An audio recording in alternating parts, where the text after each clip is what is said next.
Hello guys, मैना mathematics channel में आपका फिर से हार्दिक स्वागत है।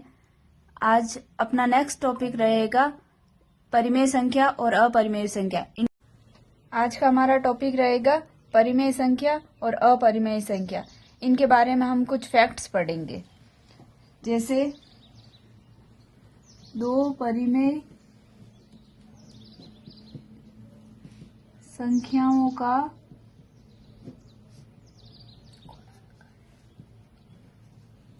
पहले हम देखेंगे इनका योग करते तब क्या होता है। योग, अंतर, गुणा, भाग, इनका फैक्ट पढ़ेंगे। दो परिमेय संख्याओं का योग करेंगे। कोई भी दो परिमेय संख्या ले लो, उनका योग करो, या दो परिमेय संख्या ले लो, उनका अंतर करो अर्थात बाकी करो, फिर या गुणा करो दो परिमेय संख्याओं का, या भाग करो। अगर अपन ये करते तो क्या होता है, हमेशा ही दो परिमेय संख्याओं का योग, अंतर और गुणा। दो संख्या कोई भी ले लो आप अपने हिसाब से और देखोगे योग, अंतर और गुणा हमेशा ही परिमेय संख्या ही होगा। लेकिन भाग में ये भी हमेशा परिमेय संख्या ही होगा, लेकिन शून्य के अलावा। शून्येतर बोलते हैं, कहीं भी लिखा हुआ आता है शून्येतर। शून्येतर का मतलब होता है शून्य से इतर, शून्य के अलावा। शून्येतर, जीरो के अलावा। जीरो के अलावा दो कोई भी परिमेय संख्या ले वो, उनका भाग सदैव परिमेय संख्या होगा। फिर इनका एग्जाम्पल भी लेके देखेंगे अपन। पहले अभी हमने दो परिमेय संख्या ली, अब लेते हैं दो अपरिमेय संख्या। दो अपरिमेय संख्याओं का योग, अंतर, गुणा, भाग देखेंगे। इसका भी योग, अंतर, गुणा, भाग। इनका जो योग, अंतर, गुणा, भाग दो अपरिमेय संख्या लोगे तो इनका कुछ भी हो सकता है। परिमेय संख्या भी हो सकता है और अपरिमेय संख्या भी हो सकता है।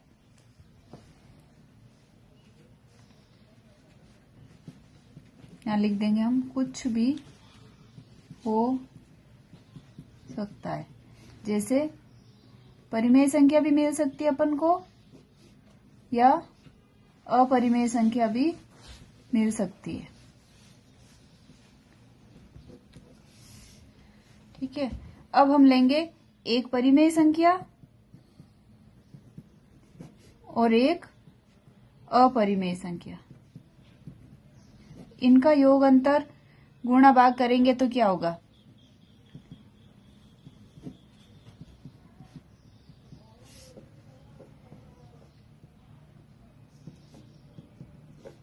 योग, अंतर। योग और अंतर तो हमेशा ही क्या होगा, सदैव एक अपरिमेय संख्या होगी। एक अपरिमेय संख्या ले, एक परिमेय संख्या ले, उसका योग करो तो भी एक अपरिमेय संख्या ही मिलेगी, अंतर करोगे तो भी एक अपरिमेय संख्या ही मिलेगी। लेकिन इनका गुणा और भाग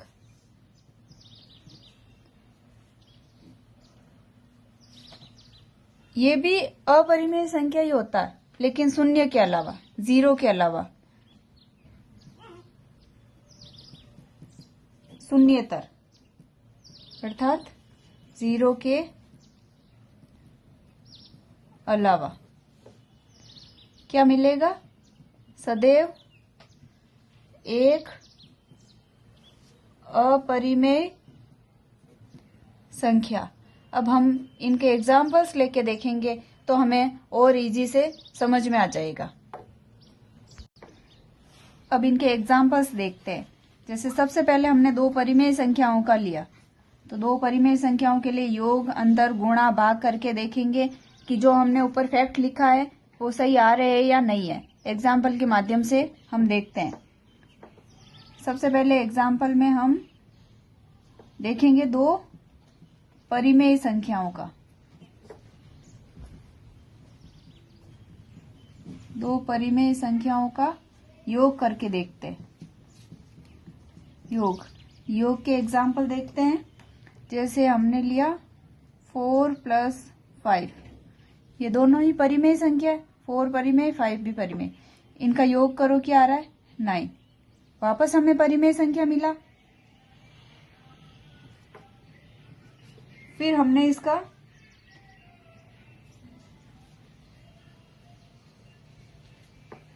जीरो के साथ लेके देखते इसको।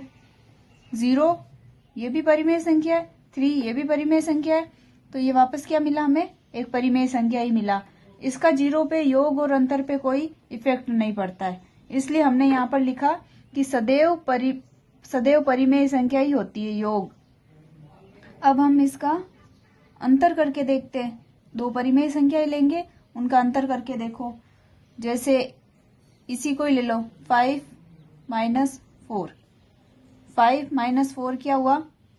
1। फिर से हमें एक परिमेय संख्या मिली। अब इसको 0 के साथ लेके देखो।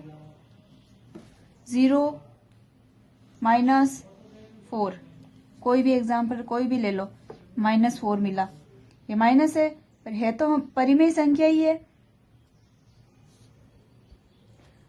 योग, अंतर देख लिया, क्या मिला हमें? दोनों वापस परिमेय संख्या ही मिला। तो चाहे कोई भी परिमेय संख्या लो, उससे हमें हमेशा योग और अंतर उसका परिमेय संख्या ही मिलेगा। अब एक लेते हैं हम, इसका गुणा करके देखते हैं दो परिमेय संख्याओं का। जैसे इन्हीं को ही देख लो, 4 × 5 मल्टीप्लाई करो, 20 मिला। वापस हमें परिमेय संख्या ही मिला। 0 के साथ देखो, 0 × 10 कर लो, क्या मिला? 0। परिमेय संख्या मिल गया। तो योग, अंतर और गुणा, ये हमने देखा कि वापस ये क्या मिल रहे हैं? सदैव हमें परिमेय संख्या मिल रही है। हमारे एग्जाम में ऐसे पूछे जाते हैं फैक्ट्स कि दो परिमेय संख्याओं का योग, अंतर, गुणा क्या होगा। ऑप्शंस में देते हैं सदैव परिमेय संख्या, अपरिमेय संख्या, ऐसे सदैव परिमेय संख्या ही मिलेगी। अब हम इसका भाग करके देखते हैं। भाग में भी हमें परिमेय संख्या मिलती है, लेकिन 0 के अलावा। देखो, अब इसका भाग करके देखते हैं। 3/4, इसको अपन ऐसे भी लिख सकते हैं, 3/4। तो ये क्या परिमेय संख्या होती है? परिमेय संख्या को p/q की फॉर्म में लिखते हैं, जहां पर q 0 के बराबर नहीं होना चाहिए। तो 3/4 ये परिमेय संख्या मिल गई। अब हम इसका 0 के साथ लेके देखते हैं। जब 0/4 लिखा मैंने, तो यहाँ पर अपन को मिला 0/3। ये तो परिमेय संख्या ही है। क्या है? परिमेय संख्या की डेफिनेशन से हमें पता है कि जो q है वो 0 की इक्वल नहीं होना चाहिए। तो यहाँ पर तो q की वैल्यू 3 आ रही है, तो वो इसका मतलब ये तो परिमेय संख्या है। इसका एक एग्जाम्पल हम 0 को डिवाइड में ये लेके देखते हैं कि 4/0। अब इसको ऐसे करेंगे 4/0, तो यहाँ पर जो हर की वैल्यू है वो 0 आ गई। इसका मतलब ये क्या हो गया? इनफाइनाइट वैल्यू आ गई इसकी। तो ये परिमेय संख्या नहीं हुई, p/q की फॉर्म में नहीं हुई, तो ये अपरिभाषित हो गया। दो अपरिमेय संख्याओं को लेकर देखते हैं। दो अपरिमेय संख्याओं का क्या करेंगे? योग, अंतर, गुणा और भाग, ये करके देखते हैं। तो ये हमें क्या मिलता है? अभी हमने क्या देखा था? या तो हमें अपरिमेय मिलेगा या परिमेय संख्या। कुछ भी मिल सकती है। ठीक है, एग्जाम्पल लेके देखते हैं। जैसे दो अपरिमेय संख्या लो, √2 प्लस √5, दोनों ही अपरिमेय संख्या है, तो हमें वापस क्या मिलेगा? √2 प्लस √5 ही मिलेगा। तो ये हमें अपरिमेय संख्या मिली।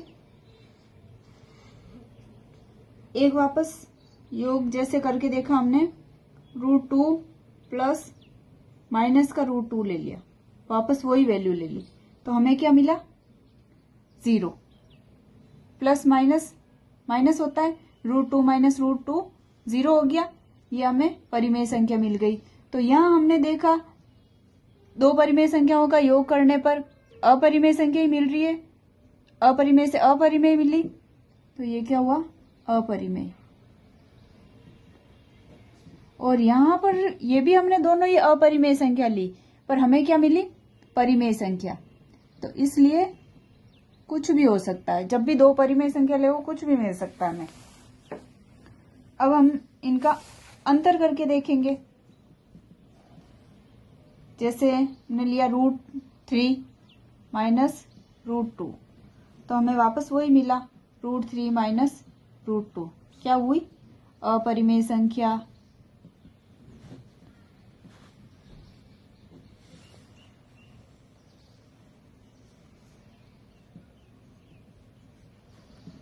एक अपरिमेय संख्या और ली, सेम अपरिमेय संख्या ली, तो हमें 0 मिला। ये क्या हो गई? परिमेय संख्या हो गई। ये एग्जाम्पल सेम हो गया, तो यहाँ ये √3 ले लो आप, √3 में से √3 घटाए, 0 मिला, ये हो गई परिमेय संख्या।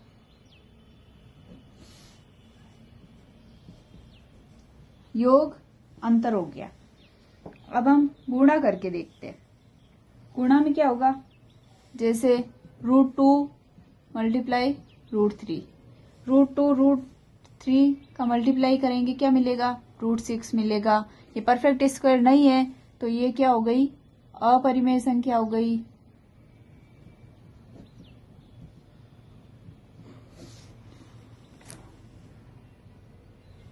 फिर कोई और अपरिमेय संख्या हमने ली, इनका मल्टीप्लाई किया, √8 √2, ये भी अपरिमेय संख्या है, ये भी अपरिमेय संख्या है। इसको और फॉर्म में तोड़ा आपने, √4 मल्टीप्लाई √2, ये 8 हो गया, और ये वाला √2 ये। अब इसको ये √4 √2 √2, अब √4 की परफेक्ट स्क्वायर है, इसकी वैल्यू क्या आ जाएगी? 2, और √2 √2 ये भी 2, तो इससे हमें क्या मिला? 4। ये क्या मिला हमें? परिमेय संख्या मिली। तो एक बार हमने देखा दो परिमेय संख्याओं का अपरिमेय संख्याओं का गुणा किया, तब हमें अपरिमेय संख्या मिली। दूसरी बार भी हमने दो अपरिमेय संख्याएं ली, तो उनसे हमें परिमेय संख्या मिली। अब हम इसका भाग करके देखते हैं। √2 डिवाइड बाई √3, तो इसको √2 डिवाइड बाई √3 ऐसे लिख सकते हैं। ये क्या है? ये तो अपरिमेय संख्या है।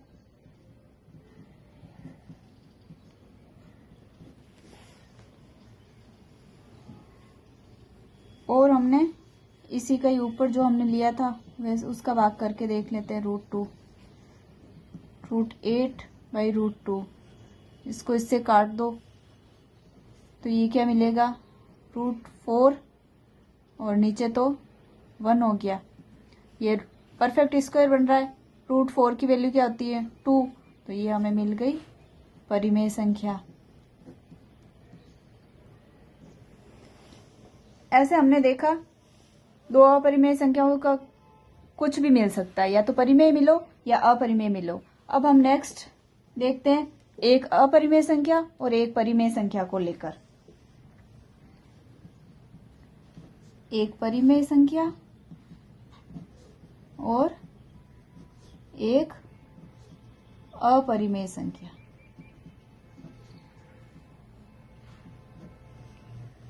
इससे क्या मिलता है हमें?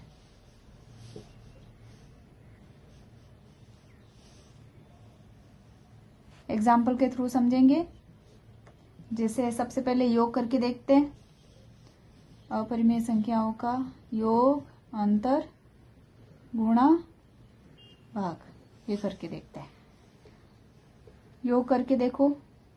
एक ली हमने परिमेय संख्या 2 प्लस इसके साथ हमने ली एक अपरिमेय संख्या 3, तो हमें क्या मिला 2 + 3, ये मिला। तो ये क्या है, अपरिमेय संख्या है।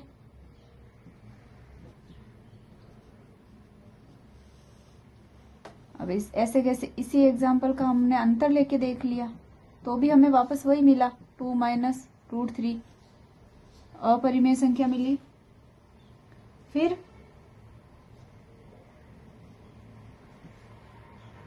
√3 - √2 करो, एक बार और ऐसे अंतर करके देख लेते हैं। अपरिमेय में से परिमेय घटा दो तो भी हमें अपरिमेय मिली। फिर गुणा करके देखो, √3 और 2, तो ये हमें 2√3 मिला, ये भी अपरिमेय संख्या ही मिली। इसका डिवाइड करके देखो, 2 / √3, एक अपरिमेय एक परिमेय संख्या लो। आप अपने हिसाब से कुछ भी एग्जाम्पल लेकर देख सकते हो, ये भी हमें अपरिमेय संख्या ही मिली। अब आप 0 के साथ लेके देखते हैं। 0 + 0 के साथ, 0 + ये परिमेय है, ये अपरिमेय है, तो इससे हमें क्या मिला, √3 मिला, ये अपरिमेय संख्या मिली। 0 से का अंतर करके देखेंगे तो -√3, ये भी हमें अपरिमेय संख्या मिली। इसको ऐसे लेकर देख लो तो ये √3 अपरिमेय संख्या, ये क्या मिली हमें, अपरिमेय संख्या। अब हम इसका गुणा और भाग करके देखते हैं। 0 के साथ जब गुणा और भाग करते हैं तो हमें परिमेय संख्या मिलती है। गुणा करके देखो, 0 × √3 से लेके देख लेते हैं तो क्या मिला, 0 से कोई भी संख्या को मल्टीप्लाई करते हैं हमेशा 0 ही मिलता है, ये परिमेय संख्या हो गई। अब 0 को डिवाइड करके देखते हैं √3 से, तो क्या मिला, 0 / √3, इससे 0 ही मिला, तो ये क्या हुई, परिमेय संख्या। अब इसका डिवाइड करके देखते हैं, इसको ऐसे लेके देखते हैं। पहले हमने परिमेय लिया, परिमेय इसका डिवाइड इससे किया, अब करके देखते हैं 0 / √3 / 0, तो √3 / 0। अब ये क्या आ गया, ये तो अनिर्धारित रूप आ गया, इसकी वैल्यू आ गई इनफाइनाइट, तो ये अपरिभाषित हो गया। अब हम नेक्स्ट में देखेंगे जो 7 अनिर्धारित रूप होते हैं, वो 7 अनिर्धारित रूप देखेंगे जो भी बहुत इंपॉर्टेंट होते हैं, उनकी वैल्यू हमें पता होनी चाहिए कि कौन कौन से अनिर्धारित रूप होते हैं।